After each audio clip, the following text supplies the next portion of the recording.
guys, this is Sandra of the Alexandrite system.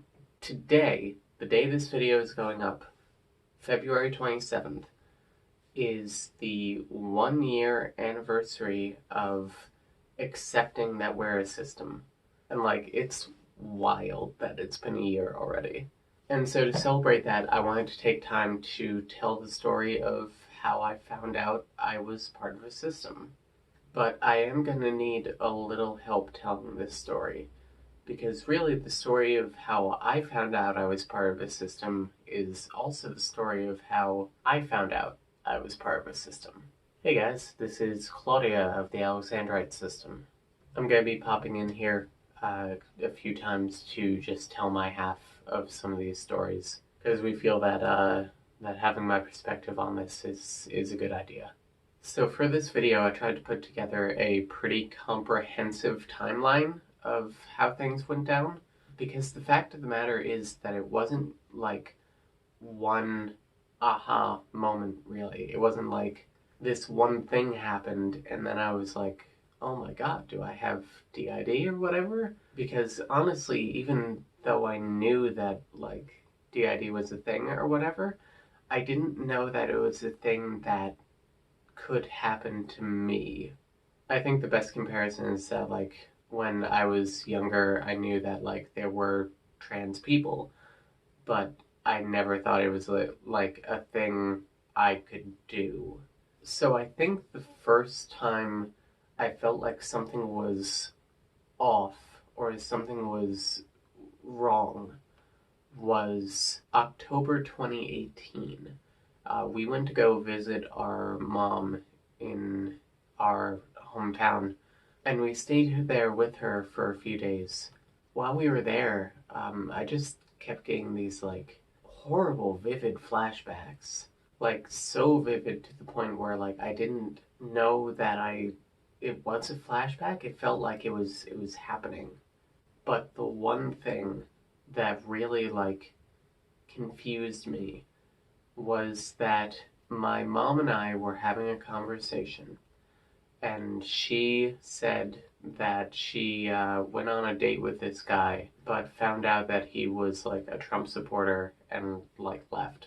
And so I'm sitting there, and all of a sudden I find myself saying, if you start dating a Trump supporter, I'm not talking to you anymore. And I know better than to pick a fight with my parents. But those words just came out of my mouth. I didn't understand where they came from, and I didn't understand why I said that or why I would do that. It's important, especially with people who haven't been great to you in the past, to draw these firm boundaries and to be very clear that if you step over this line, that's it. And honestly, as a queer person, I don't think that is a crazy line to draw. So a couple months later, December 2018, someone we follow on Twitter, now known as the Double Gears System, came out as plural. And they released this document on Twitter that was long and explaining everything about it. And I remember being at work and reading this document just off in the office. I started to feel weird and uncomfortable. I just remember I just quietly closed the document and went back to work, and I didn't even realize that I stopped reading it or that I was going back to work. My best explanation was that it made someone else in the system uncomfortable, and they just took over front and let me just be in co-front. But it was a thing where I just kind of pushed that back. That was too much for me at that moment. Because some of the things they outlined there, I guess I related to in a way, even if I didn't realize I related to it. And then came the big one. The big thing for a lot of trans plural girls, and that is plural gang.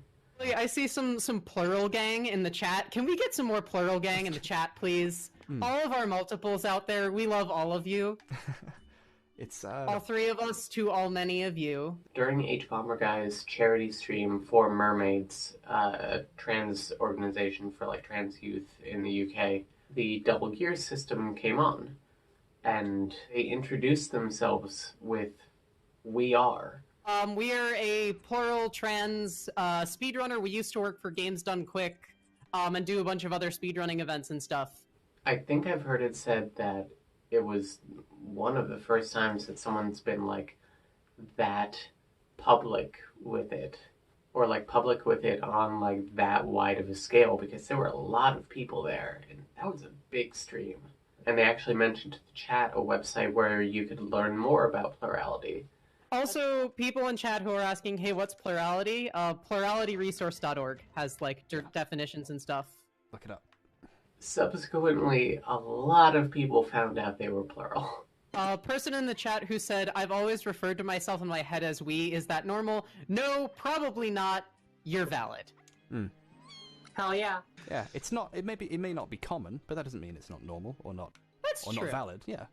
You might be plural though. Yeah. And so hashtag plural gang became a thing on Twitter. And at the time, you know, we were following them on Twitter. We were following Double Gear System. They were retweeting a lot of people who were in that tag and, like, realizing that they were plural and coming out about it. And at this point, it was kind of in my face all the time for, like, a week. And, it made me really uncomfortable. And here's where things start to speed up a little bit. A couple of weeks goes by, and I'm driving to work. I'm pulling into the parking lot, and my mother sends me a text message, and I can see it like pop up on my phone.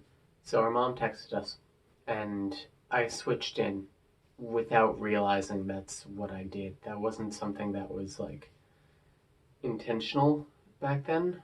I switched in, and I thought to myself,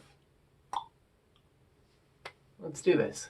And something inside me just like changed gears. And I remember suddenly like no longer really being in control of my actions. I went into work and it felt like I was in control, but it wasn't like, it was like I was trying to do some things, but it wasn't exactly working. This was pretty soon after a time where our mom sincerely hurt us. Me especially. I said to myself, let's make her hurt. So I started telling her shit that I knew would make her upset. At the time, I'm gonna say that she has gotten better, but at the time, she got like really uncomfortable with when we would take any like transition steps. And so I started telling her about how we were gonna get our legal name changed soon. And she said, I thought you changed it already. And I said, no, only socially we change it. You know, people who care about us, of course, call us Alexandra, but not legally yet.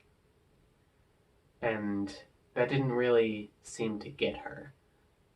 So I said to myself, all right, let's bring up the orchiectomy. Because we were getting ready to schedule that. And so I told her about that. And that didn't really get her either. And in a last-ditch effort, I was like, all right, let's tell her about our late Christmas present. We had recently acquired our high school graduation photo and the frame. So our late Christmas present was that we had gone to JCPenney and we took some new graduation photos. And we took them, you know, in a dress. And so I said, do you want to know what your Christmas present is? And she didn't take the bait. She said, like, I want to be surprised. And so I was watching myself just like going about my morning routine at work while picking a fight with my mother. And so after a little bit of this, a thought occurred to me. In therapy at the time, we had been working on internal family systems. Internal family systems is sort of therapy practice where the thought is that everyone has parts of self, right? The difference between your average person having parts of self where, like, we have a work self and a family self and, like, a self that's, like, hurt from trauma. And someone who has DID or OSDD or, just is a system, is those barriers of dissociation and the fact that alters have their own parts of self. For example, Claudia at work is much different than Claudia hanging out with our spouse, right? I've been working with my therapist on self-talk. The thing that had been most helpful for me at that moment was when, like, a loud noise happened that freaked me out, to just say to myself, like, it's okay, I'm safe, I'm, like, nothing is going to hurt me here. And that helped a lot. So I decided to do some self-talk. So I just kind of reached inside. So all of a sudden, I get this thought, and I visualized myself grabbing this part of me by the shoulders, and I said, "Can you fucking chill?" And everything stopped. Because what I had actually done was I went into our inner world and grabbed Claudia by the shoulders and yelled in her face. And I actually regained control at that moment. Probably because I startled the shit out of Claudia. And that scared the hell out of me, man. I didn't really know what was happening. And as is a running theme in this story, I just kind of tucked that away. Like, that was a thing that happened. It was just a rogue part of self. And so I just kind of, I guess I just kind of went away for a bit. Like, because of how our inner world works, we don't, like, I'm not going to say we don't exist when we're not near the front, but, like, it's hard to know what you're doing when you're not in the front. Like, you're just kind of, you're there, but you're not actively there. A couple of weeks later, I had a discussion with my friend Travis. We had this discussion about parts of self and saying that, like, both of us were like, at one point I kind of thought that, what if I'm a system, but I don't think I am. And why I haven't mentioned that is that Travis is now known as the Grace System. Hi, guys. And so both of us walked away from this conversation saying, oh, okay, I guess everyone feels that way. So I immediately turned around and talked to my other friend Judith about this. I told her all about, like, how, the parts that everyone has. And she went, what the hell are you talking about? And I went, okay, I'm just gonna tuck that away. That's nothing to think about. So then, February 27th, 2019, I was on Twitter at work, and I came across this thread. It was probably reblogged by a Double Gear System, talking about plurality. And at the end, the system who wrote this Twitter thread was saying, if this thread brings up any big questions for you, you can DM us. And so I gave it some thought, and I DM'd them. And I said, I've been having some big questions for a while now, and I'm wondering if you can answer them. And so I told them about all this. And they didn't say one way or the other whether or not I was a system. They were just there to listen and to tell me their experience, and they gave me the room to say, I think this is what's happening to me. And so I made contact. There is a room in our inner world that I didn't mention in the video about our inner world. I call that room the room with high archways. It is this long, dark corridor. It's almost like a cathedral. It has just these high archway ceilings, and it's very dim in there. And at the time, a couple of people were locked up in there, and I think I had unintentionally locked them up. And so I went there, and I made contact with them.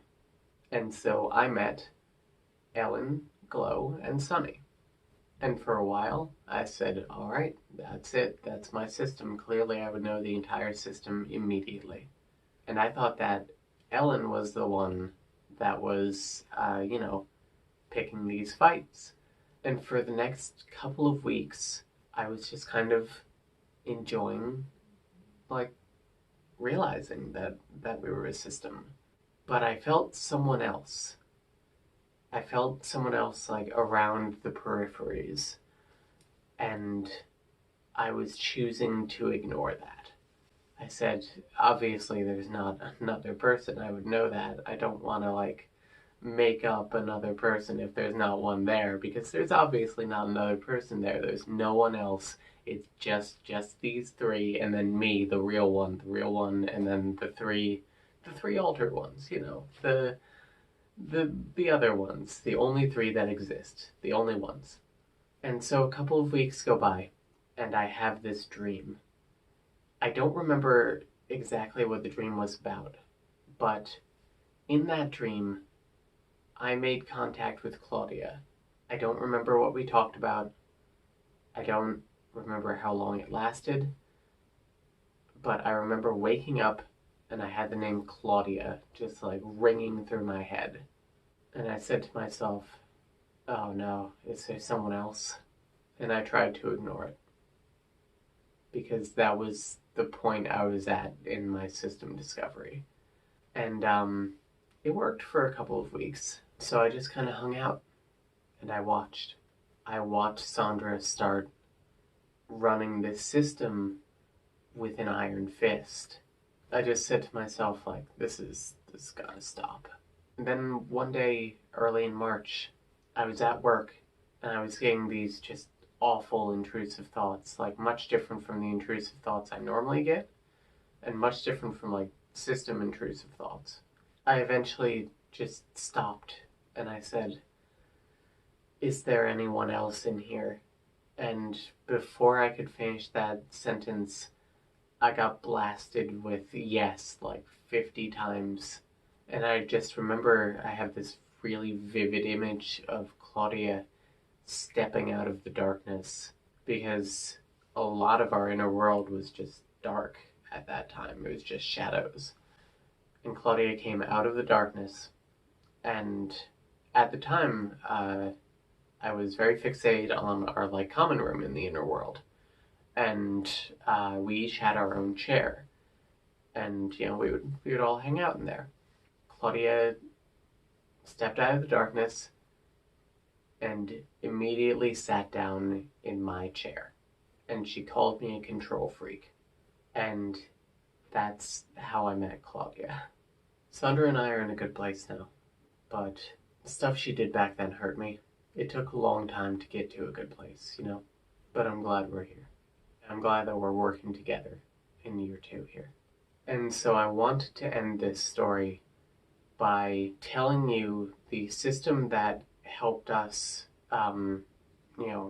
realize what was going on. They have some financial difficulties at the moment. They're not really able to work because, unfortunately, not every system is able to do that. So they offer peer counseling for systems. I'm going to link to their Patreon, their Twitter, and their PayPal, I believe. And if you have a little bit of money to spare, I sincerely encourage you to donate to them. They've done a lot for this community, and honestly, we can't thank them enough. So yeah, if you can, donate to them, please. Thank you so much for watching, guys. Thanks for watching, guys. Here is to another year of being together. I'll see you next time. Bye. See you next time.